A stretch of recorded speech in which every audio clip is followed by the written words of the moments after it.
श्रोताओं नमस्कार। क्षेत्रीय समाचार एकांश पर मैं नीता कांडपाल और अभी आप सुनेंगे आजादी का अमृत महोत्सव पर आधारित आज की श्रृंखला की ये विशेष कड़ी।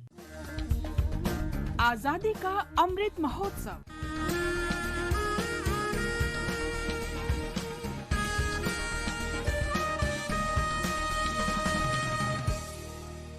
आजादी का सफर आकाशवाणी के संग एक राष्ट्र का उदय। भारत का गौरवशाली स्वतंत्रता संग्राम आधुनिक विश्व के अब तक के सबसे बड़े संघर्षों में से एक है।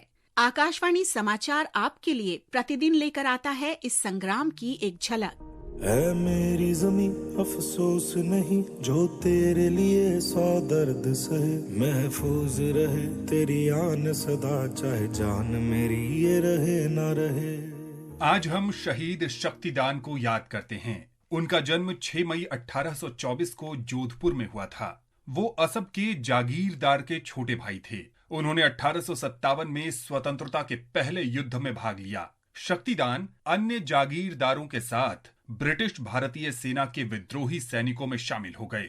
विद्रोहियों ने आउवा में सितंबर 1857 में और फिर जनवरी 1858 में ब्रिटिश सेना के खिलाफ लड़ाई लड़ी। ब्रिटिश सेना ने आउवा किले पर कब्जा कर लिया और शक्तिदान को पकड़ लिया। नजरबंदी के दौरान ही शक्तिदान की मृत्यु हो गई। इस वीर शहीद को आकाशवाणी का नमन।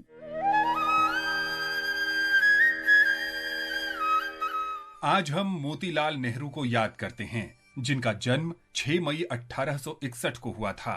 पेशे से वकील मोतीलाल नेहरू सामाजिक कार्यों में भी सक्रिय रहते थे। उन्होंने 1907 में इलाहाबाद में आयोजित कांग्रेस के एक प्रांतीय सम्मेलन की अध्यक्षता की थी।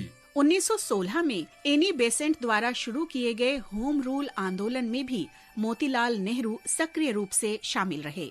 पायनियर अखबार ने उन्हें होम रूल लीग के ब्रिगेडियर जनरल की उपाधि से सम्मानित किया था। मोतीलाल नेहरू ने 1919 में एक दैनिक समाचार पत्र द इंडिपेंडेंट भी शुरू किया था। उन्होंने महात्मा गांधी से प्रेरित होकर वकालत छोड़ दी और असहयोग आंदोलन में शामिल हो गए।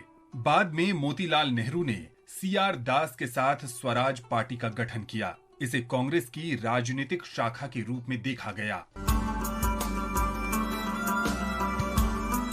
साइमन कमीशन के गठन के जवाब में मोतीलाल नेहरू ने 1928 में एक समिति की अध्यक्षता की, जिसने नेहरू रिपोर्ट तैयार की।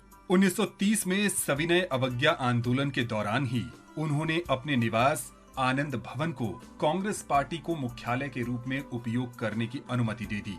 अपने खराब स्वास्थ्य के बावजूद मोतीलाल नेहरू गांधी जी के नमक सत्याग्रह का समर्थन करने के लिए गुजरात गए।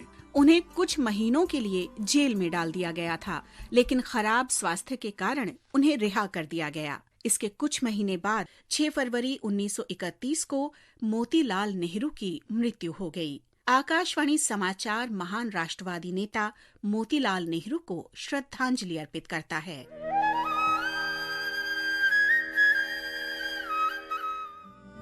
जय जय जय जय गर्वी गुजरात, मारा दिल मां धड़के गुजरात। हम प्रसिद्ध वकील और स्वाधीनता सेनानी भूला भाई देसाई को भी याद करते हैं, जिनका 6 मई 1946 को निधन हो गया था।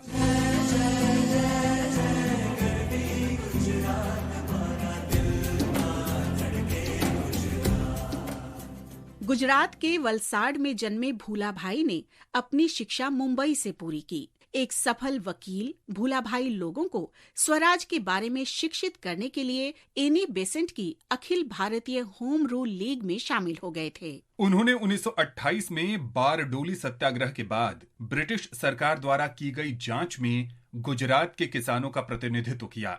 इसी दौरान भूलाभाई भारतीय राष्ट्रीय कांग्रेस के संपर्क में आए। बाद में उन्होंने विदेशी वस्तुओं के बहिष्कार के उद्देश्य से स्वदेशी सभा का गठन किया। सभा को अवैध घोषित कर दिया गया और 1932 में भूलाभाई को गिरफ्तार कर लिया गया। नवंबर 1934 में वे गुजरात से सेंट्रल असेंबली के लिए चुने गए।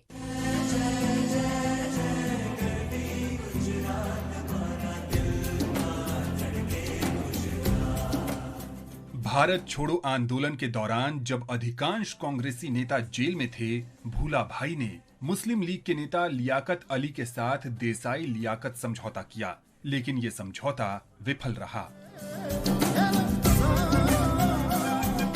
जब इंडियन नेशनल आर्मी के पकड़े गए सैनिकों शाहनवाज खान, प्रेम कुमार सहगल और गुरबख्श सिंह ढिल्लों पर राजद्रोह का मुकदमा चलाया गया, तो कांग्रेस ने भूला भाई देसाई सहित 17 अधिवक्ताओं की एक समिति बनाई। भूला भाई बचाव पक्ष के प्रमुख वकील थे। खराब स्वास्थ्य के बावजूद भूला भाई ने आरोपित सैनिकों के बचाव में जोरदार और भावुक तर्क दिए।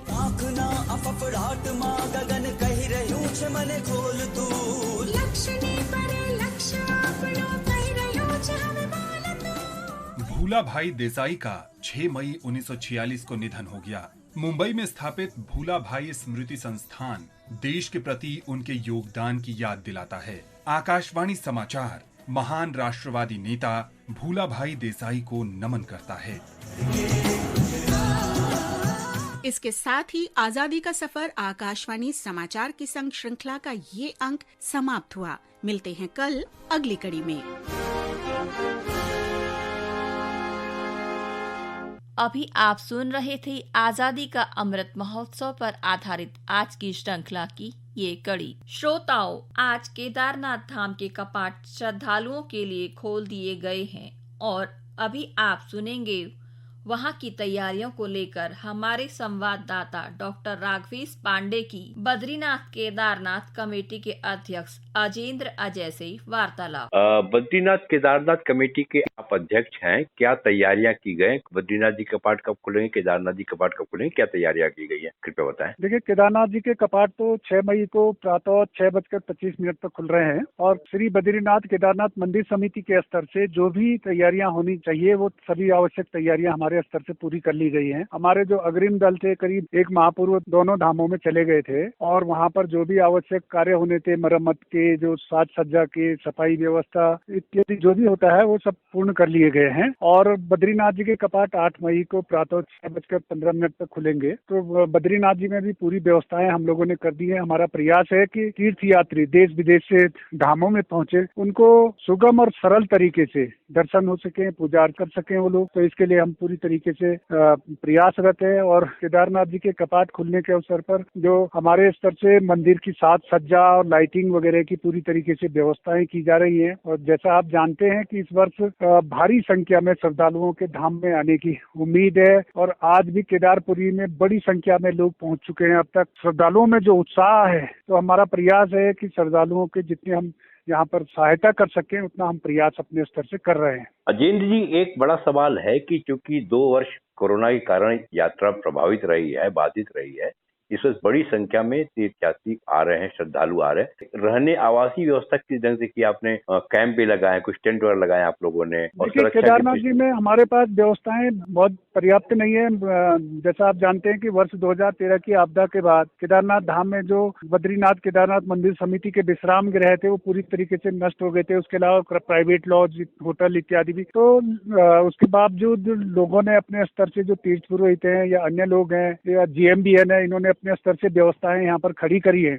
और इस बीच हम लोगों ने भी प्रयास किया सरकार से बातचीत करके और GMBN से बातचीत करके कि यहाँ पर, क्योंकि केदारनाथ में थोड़ा दिक्कतें काफी थी, उच्च हिमालयी क्षेत्र में है धाम, तो यहाँ पर आवासीय व्यवस्था का संकट ना हो, इसके लिए लगातार हम शासन स्तर से भी बातचीत करते रहे। तो GMBN के स्तर से यहाँ पर काफी जो टेंट कॉलोनी है, इस तरीके की व्यवस्था यहाँ पर वैकल्पिक रूप से की गई है यात्रियों के लिए। तो आपका मानना है कि यात्रा सुगम सुचारू होगी, तीर्थयात्रियों को किसी प्रकार की परेशानी का सामना नहीं करना पड़ेगा, अनुशासन बनाए रखने की जरूरत है, क्योंकि यात्रियों की क्या ज्यादा है इस बार तीर्थयात्रियों की।